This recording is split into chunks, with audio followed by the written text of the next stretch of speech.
یعنی جو راستہ آپ مانگ رہے ہیں اس سے وہ کون سا راستہ ہے؟ صراط الذین. اور انعمتا کون سا باب ہے؟ افعال. انعمتا افعلتا. انعما ینعم انعامن، انعام کرنا. انعما انعما انعمو انعمت انعمتا انعمنا انعمتا، تو نے انعام کیا. انعمتا علیہم، جن پر تو نے انعام کیا. الذین انعمت علیہم، وہ لوگ جن پر تو نے انعام کیا. الذین انعمت علیہم کا راستہ. اور صراطہ کی نسب اس صراطہ کی وجہ سے ہے. وہ جو راستہ آپ نے مانگا ہے اس کو ایکسپلین کیا جا رہا ہے، اس کو ڈیفائن کیا جا رہا ہے، یعنی ان لوگوں کا راستہ جن پر تو نے انعام کیا. اگلے الفاظ بھی پورے کر لیں. غیر المغضوب علیہم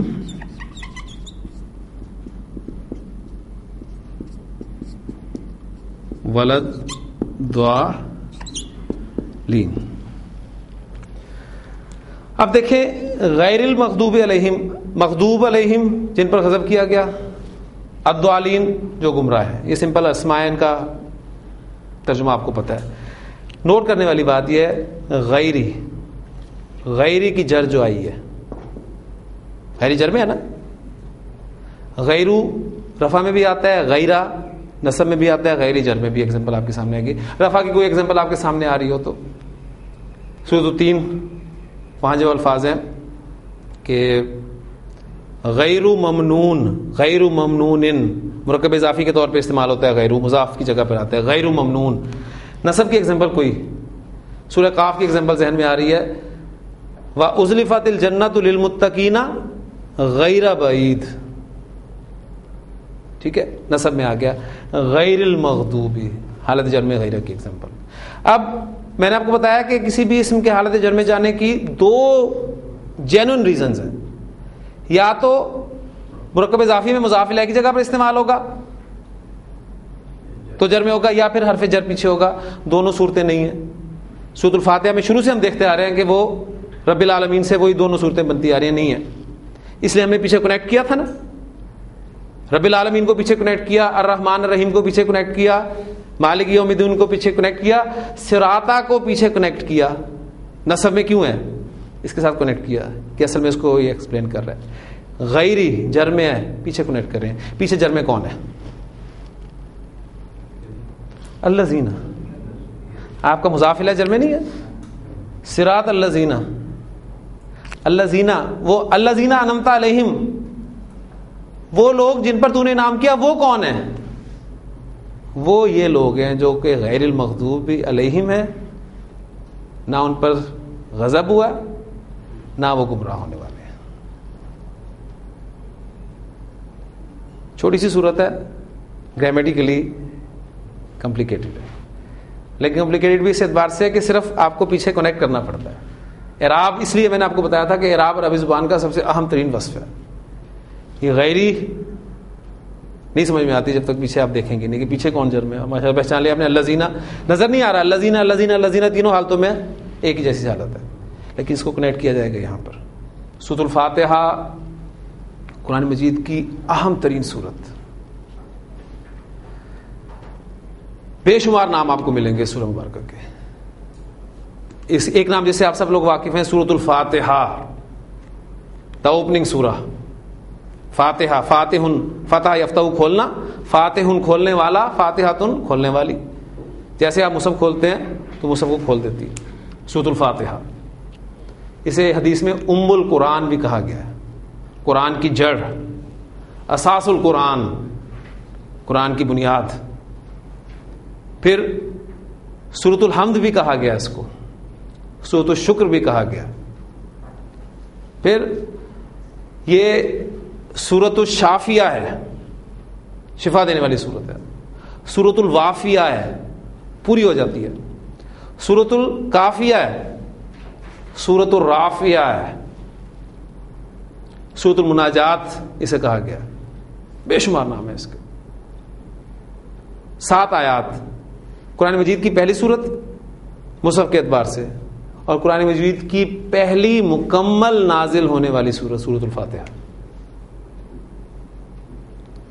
اس کی اہمیت، اس کی فضیلت، حضور صلی اللہ علیہ وسلم نے ایک مرتبہ حضرت ابی بن کعب رضی اللہ عنہ سے فرمایا تھا کہ ابی، کیا میں تمہیں ایسی صورت کے بارے میں نہ بتاؤں جو کہ لم ینزل، نوٹ کیجئے گا، لم پڑھ رہے ہیں ہم، لم ینزل، نازل ہی نہیں ہوئی، فی التوراتی ولا فی الانجیلی ولا فی الزبوری ولا فی الفرقانی مثلھا، کہ اس کی مانند نہ تو تورات میں، نہ انجیل میں، نہ زبور میں، اور نہ ہی قرآن میں اس جیسی کوئی نازل ہوئی ہے۔